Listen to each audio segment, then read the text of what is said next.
Hello guys, Andrew here. Welcome back to Drew Tutorial. And in this video, I'm going to show you how you can enable or disable the AI features on Monday.com. Now, you may be wondering, why would I want to disable AI features on Monday.com?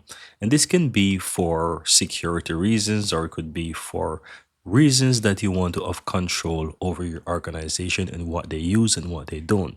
So if you don't want them to use AI to work with data, then you may want to disable this feature, right? So it's really up to you, and it also depending on your situation that you may want to enable or disable it. So regardless, I'm going to show you how you can easily enable or disable AI features on Monday.com. To do that, go ahead and click your account on the upper right hand side and click on administration.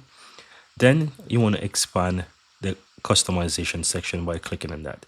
And here you'll find features. Click on that, scroll down on the list, and you should find the AI features. So here it says enable or disable AI features, and it says allow your account members to see available AI features. So you'll have control over what they do and the features they can use. And if you don't want them to use AI features, you can simply toggle that off and it will not have the AI features there.